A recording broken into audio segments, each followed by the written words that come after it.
अस्सलाम वालेकुम जी। दंगल फिल्म में जनाब ऐसा होता है कि आमिर खान अपनी बेटियों की ट्रेनिंग कर रहा होता है पहलवानी के लिए। तो उसकी बीवी यानी बच्चों की वालदा एतराज़ करती हैं कि जी आप जब घर में होते हैं तो बच्चों के साथ बड़ी शफकत से पेश आते हैं, लेकिन जब आप ट्रेनिंग दे रहे होते हैं तब आप बहुत ज़्यादा सख्ती करते हैं।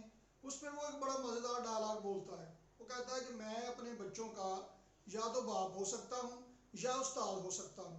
जब मैं बाप हूँ तो फिर मैं शफकत करूँगा, जब मैं उस्ताद हूँ तो उनको तरबियत देने के लिए उन पर सख्ती भी करूँगा ना। अब ऐसे ही प्रोजेक्टाइल मोशन के लिए है, टू डायमेंशनल मोशन है, दो डायमेंशन में है। जैसे वो बाप भी है और उस्ताद भी है तो इसकी एक्स एक्सिस के अलॉन्ग भी मोशन है और वाई एक्सिस के अलॉन्ग भी मोशन है। लेकिन एक वक्त में आप या तो हॉरिजॉन्टल मोशन को स्टडी करेंगे या फिर वर्टिकल मोशन को स्टडी करेंगे। इससे हमारा काम काफ़ी हद तक आसान हो जाता है कि जितनी भी टर्म्स को हमने डिस्कस करना है वो आसानी से कैलकुलेशन में आ जाती हैं। हम इक्वेशन ऑफ मोशन जो हमने पहले पढ़ी हुई हैं उनको ही इस्तेमाल करके इसको डिस्कस कर लेते हैं। तो आज जनाब हम प्रोजेक्टाइल मोशन के हवाले से प्रोजेक्टाइल की कुछ टर्म्स को डिराइव करेंगे। इनमें जनाब तीन टर्म्स होंगी, प्रोजेक्टाइल की हाइट, टाइम ऑफ फ्लाइट और रेंज ऑफ प्रोजेक्टाइल। तो जनाब कैलकुलेशन आपके सामने की हुई है, मैं अभी डिस्कस करता हूं जी। तो जनाब शुरू करते हैं प्रोजेक्टाइल की हाइट से। हाइट क्या है प्रोजेक्टाइल की? Maximum vertical displacement covered by the projectile is called its height. Maximum vertical displacement covered by the projectile is called its height. तो जैसे मैंने पहले अर्ज किया कि या तो आप इसकी हॉरिजॉन्टल मोशन को डिस्कस कर लेंगे या फिर वर्टिकल मोशन को डिस्कस कर लेंगे, जो सूट करता है। तो देखते हैं कि हाइट कैलकुलेट करने के लिए, वर्टिकल डिस्प्लेसमेंट कैलकुलेट करने के लिए कौन सी इक्वेशन लगाना सूटेबल है और इसकी कौन सी मोशन को डिस्कस करना सूटेबल है, हॉरिजॉन्टल मोशन को या वर्टिकल मोशन को। चूंकि हाइट है vertical displacement, maximum vertical displacement covered by the projectile, इसलिए वर्टिकल मोशन को ही डिस्कस करना अक्लमंदी है। और हाइट में चूंकि मैक्सिमम वर्टिकल डिस्प्लेसमेंट है तो at the time of launching the projectile, इसके शुरू से लेकर, इसके स्टार्ट से लेकर जब ये मैक्सिमम हाइट पे पहुंच जाएगा वहां तक इसको डिस्कस कर लेना काफी है। आधा वक्त के लिए आधा फासला इसका ऊपर जाते हुए है, आधा फासला नीचे आते हुए है, तो हाफ ऑफ इट्स पाथ तक डिस्कस किया जाएगा हाइट को कैलकुलेट करने के लिए। चले जी, ठीक हो गया। तो जनाब हाइट के लिए हम इनिशियल पोजीशन से मैक्सिमम हाइट तक लेंगे और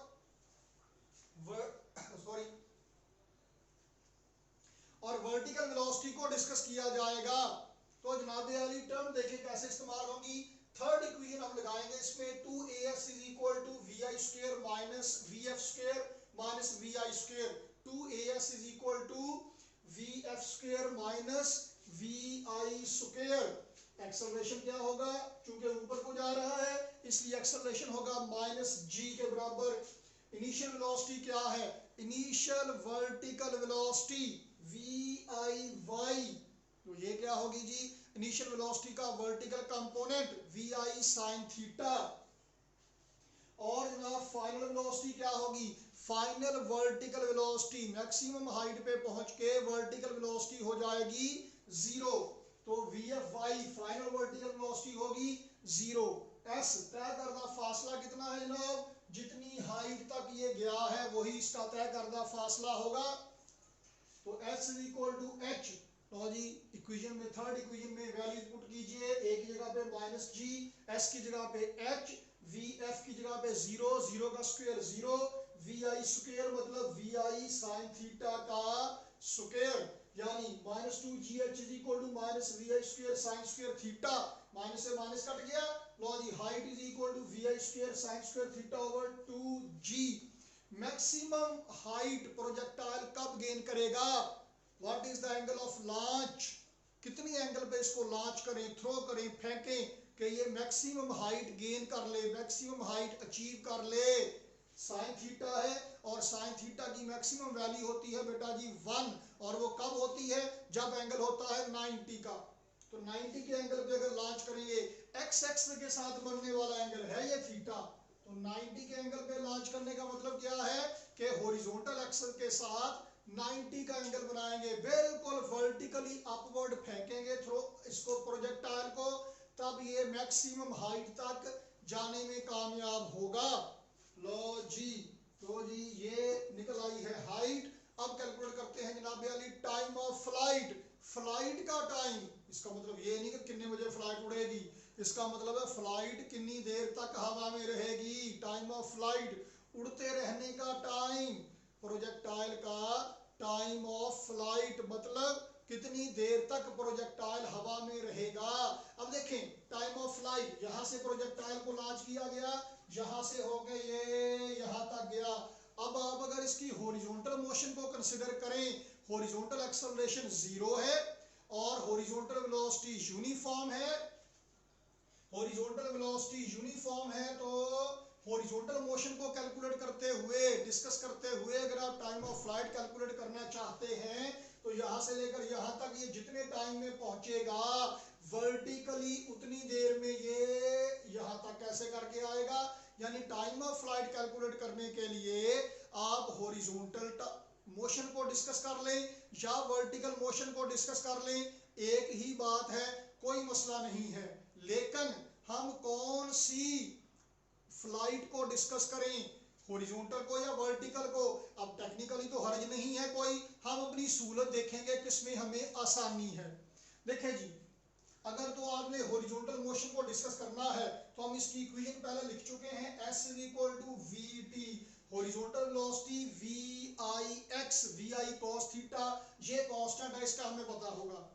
ठीक, टाइम इनिशियल पोजीशन से फाइनल पोजीशन तक पहुंचने का टाइम, ये टाइम हमने कैलकुलेट करना है, तो टाइम तो हमने निकालना है, ठीक है। वेलोसिटी का हमें पता है, एस क्या है, horizontal displacement covered by the projectile, ये इसकी रेंज है, ये तो हमने अभी निकाली ही नहीं। इनफैक्ट इसी फार्मूले से हम रेंज निकाल लेंगे, क्योंकि रेंज है हॉरिजॉन्टल डिस्प्लेसमेंट, और हॉरिजॉन्टल डिस्प्लेसमेंट कैलकुलेट करने के लिए हम वर्टिकल मोशन तो कंसीडर कर ही नहीं सकते। हॉरिजॉन्टल डिस्प्लेसमेंट रेंज कैलकुलेट करने के लिए मजबूरी है कि हम ये इक्वेशन इस्तेमाल करें।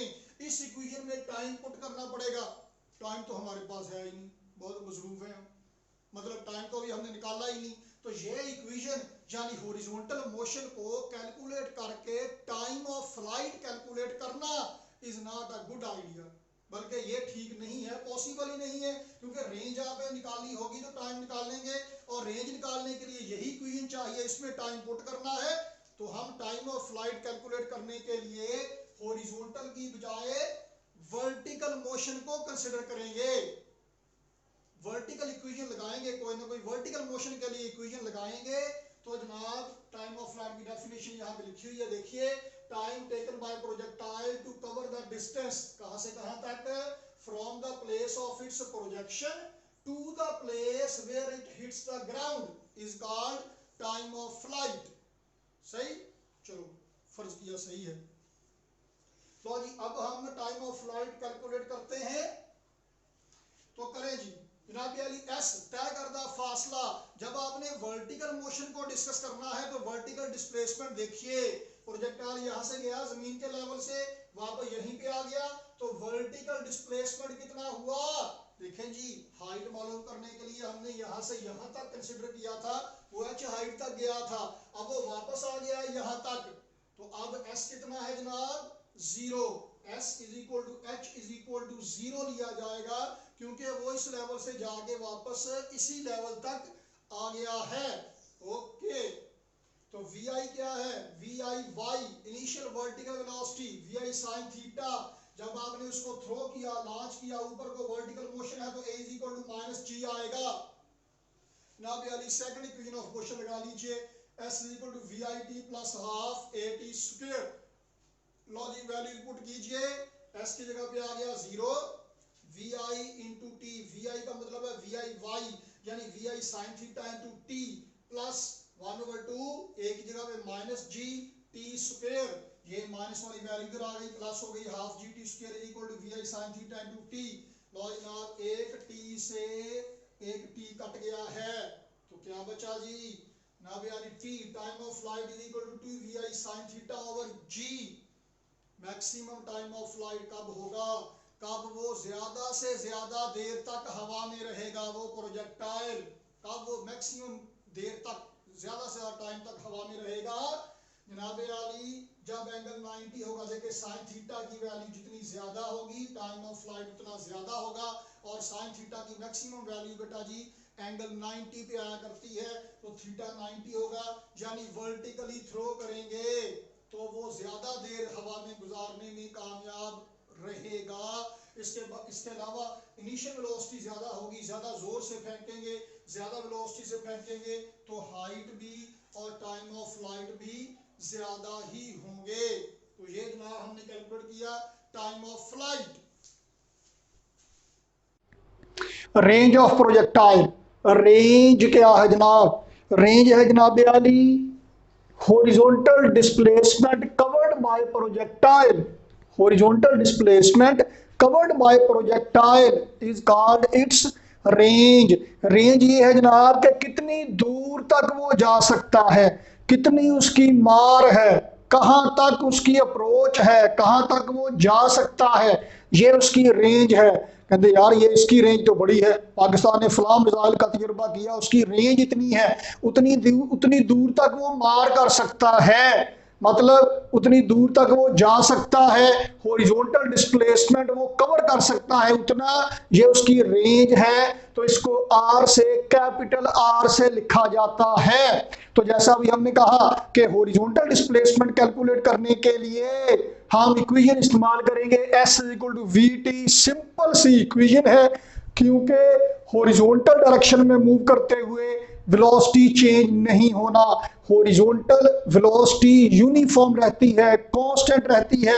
S equal to V T, यहाँ पे वी है जनाब हॉरिजॉन्टल वेलोसिटी, एस की जगह पे आ जाएगा आर, तो वी आई एक्स मतलब V I cos theta multiplied by time. जनाब टाइम क्या है, कितना टाइम लगा उसे इनिशियल पोजीशन से पॉइंट ऑफ लॉन्च से लेकर ग्राउंड को दोबारा हिट करने तक जो टाइम लगा, यानी टी है बेटा जी इसका टाइम ऑफ फ्लाइट। तो जनाब टी इज इक्वल टू क्या है, two we I sine theta divided by जी, ये भी अभी हमने कैलकुलेट की है जी, हाँ जी। तो वी आई एक्स क्या है, V I initial velocity, initial horizontal velocity, oh sorry यहाँ पे v इज इक्वल टू जो वेलोसिटी है V I X, horizontal velocity V I X लिखेंगे, that is equal to we I cos theta, जो इस equation में put होगी। लो जी v और t की वैल्यूज पुट करते हैं यहाँ पे, s is equal to r, v की जगह पे horizontal velocity V I x, तो वी आई कॉस थीटा, और टाइम ऑफ फ्लाइट आ गया जी two we I cos theta, sorry two we I sine theta divided by G, हाँ जी। तो equal to we I square divided by जी, ये लगा आ गया जी two sine theta cos theta. तो जी मोअज़्ज़ज़ खातिनो हजरात, यहाँ पे हम एक ट्रिग्नोमेट्रिक आइडेंटिटी लिखते हैं, मैथ वालों ने ये पढ़ ली होगी, ये पढ़ लेंगे, बाकियों को मैं याद करवाता हूँ, मेरे साथ रहिएगा। आइडेंटिटी है जनाब sine of alpha plus beta, sine of alpha plus beta नहीं है, sine of alpha plus beta.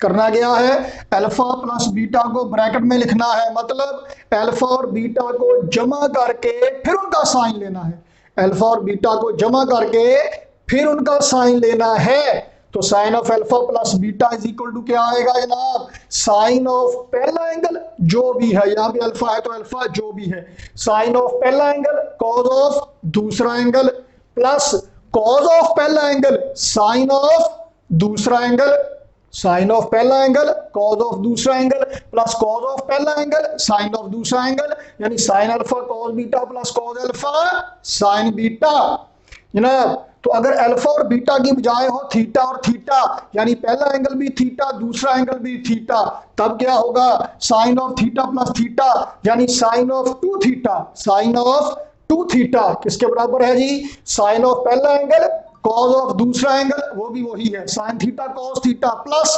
Cos of पहला एंगल वो भी वही है, साइन ऑफ दूसरा एंगल वो भी वही है, कॉस थीटा साइन थीटा। अब चाहे साइन थीटा कॉस थीटा लिखें या कॉस थीटा साइन थीटा लिखें, बात तो एक ही है। तो एक ही रकम दो दफा जमा हो रही है। ये बन गया जी 2 sine theta cos theta right hand side पे, और लेफ्ट हैंड साइड पे क्या बना, theta plus theta 2 theta, sine of 2 theta. एक होता है साइन स्क्वायर थीटा, उसमें क्या करते हैं, साइन थीटा की वैल्यू लेके उसका स्क्वायर करते हैं। इसमें क्या करना है, थीटा जो भी एंगल है उसको 2 से मल्टीप्लाई करके फिर उसका साइन लेना है, 2 से मल्टीप्लाई करके फिर उसका साइन लेना है। तो sine of 2 theta is equal to 2 sine theta cos theta. तो आइए वापस 2 साइन थीटा कॉस थीटा जो यहां ब्रैकेट में है इसकी जगह पे लिख सकते हैं sine of 2 theta V I square over G sine 2 theta. लो जनाब रेंज निकल आई है। ये बड़ा मशहूर सवाल होता है कि मैक्सिमम रेंज के लिए फार्मूला निकालिए, सॉरी मैक्सिमम रेंज के लिए एंगल कैलकुलेट कीजिए। अगर पूछा जाए कि calculate the angle of launch या calculate the angle of projectile for maximum range, तो यहाँ फार्मूला लिख के ये स्टेप करना है, बस इतना ही। फिर तो साइन ऑफ 2 थीटा कितना होना चाहिए, साइन की मैक्सिमम वैल्यू होती है 1, तो साइन 2 थीटा साइन का जो भी ये वाला हिस्सा must be equal to 1 to get maximum range. Sine 2 theta equal to 1, यानी 2 theta is equal to sine इधर ले जाइए साइन इनवर्स 1, साइन 90 की वैल्यू 1 होती है तो साइन इनवर्स 1 90 हो गया। 2 थीटा इज इक्वल टू 90, तो theta is equal to 45, theta is equal to 45। इसका मतलब है कि 45 के एंगल पे लॉन्च करेंगे तो प्रोजेक्टाइल मैक्सिमम दूर जाके गिरेगा, इसकी रेंज मैक्सिमम होगी। नाउ टाइम ऑफ फ्लाइट और हाइट 90 के एंगल पे मैक्सिमम होगी, जबकि रेंज 45 के एंगल पर मैक्सिमम होगी। इसका मतलब ये है कि अगर आपने प्रोजेक्टाइल को फेंकना है, उसे लॉन्च करना है, तो मैक्सिमम फासले तक फेंकने के लिए, लॉन्च करने के लिए आप उसे कितने एंगल पे लॉन्च करेंगे, फेंकेंगे 45 के एंगल पे। ये देखें जनाब, इसका मतलब ये है कि 45 के एंगल पे फेंका गया प्रोजेक्टाइल जाएगा मैक्सिमम दूर। 45 से ज्यादा एंगल पर फेंकेंगे तब भी करीब ही गिरेगा, और 45 से कम एंगल पर फेंकेंगे तब भी करीब ही रहेगा। और कितना करीब रहेगा, for all the possible angles जो 45 से डेविएट करते हैं, बात गौर से सुन लें, for all the possible angles those deviate from 45 degree by equal amount, ranges are equal. जो 45 से बराबर फर्क रखते हैं, वो तमाम एंगल्स जो 45 से बराबर फर्क रखते हैं उनके लिए रेंजेस बराबर होंगी। 45 से बराबर फर्क रखते हैं मतलब 45 में 5 ज्यादा 5 कम, 45 प्लस 5, 45 माइनस 5, यानी के 50 डिग्री के एंगल पे फेंकें या 40 के एंगल पे फेंकें, अगर इनिशियल वेलोसिटी सेम है तो रेंज बराबर होगी। ठीक, इसी तरह से बड़ी मशहूर बात होती है, ये एंगल ज़्यादा मशहूर कहा जाता है, 45 प्लस 15 60 और 45 माइनस 15 30, 60 और 30 इन दोनों एंगल्स पे रेंज बराबर होगी अगर इनिशियल वेलोसिटी सेम है। तो किन दो एंगल्स पे रेंज बराबर होगी, आमतौर पे जवाब स्टूडेंट देते हैं ये, और ये बुक में ये लिखा है, सिर्फ 60 और 30 पे नहीं, हर वो दो एंगल जो 45 से बराबर मिकदार में ज्यादा या कम है, इन दो एंगल्स के लिए रेंजेस इक्वल होंगी। और निशानी क्या है, आप ये देख लें, 50 और 40 90, 60 और 30 90, हर वो दो एंगल जिनका मजमुआ 90 डिग्री है, उन दो एंगल्स पे रेंज बराबर होगी। हर वो दो एंगल जिनका मजमुआ 90 है, उन दो एंगल्स पे रेंज क्या होगी, बराबर होगी। मैं लिख भी देता हूं ताकि सनद रहे और वक्त जरूरत काम आए। इसका मतलब है कि 45 से आप बराबर मिकदार में ज़्यादा एंगल करते जाएं, कम करते जाएं, रेंज एक जैसी रहेगी। 45 पे जितनी रेंज है 46 पे उससे थोड़ी सी कम होगी, 44 से भी कम होगी, 44 पे भी कम होगी, 46 और 44 पे रेंज बराबर होगी, इनका मजमुआ 90 है। For all those angles whose sum is 90, ranges are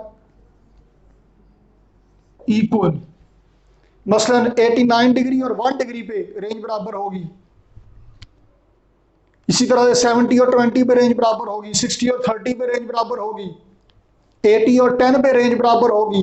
तो याद रखना है, हम इस बात को मैथमेटिकली प्रूव भी करेंगे कि न्यूमेरिकल में आएगा 45 से जितना एंगल ज़्यादा होगा, जितना कम होगा, रेंज बराबर होगी। एक्सरसाइज में देखेंगे, तो देखते रहिए जनाब। अभी एक छोटी सी फिलहाल वीडियो देखिए यहाँ पे। अभी जस्ट ऑलमोस्ट डस्टर कहाँ गया हमारा, मिल गया। तो जनाब 30 सेकंड की एनिमेशन छोटी सी देखिए, इसमें आपको रेंज के बारे में विजुअली जरा का अंदाजा हो जाएगा कि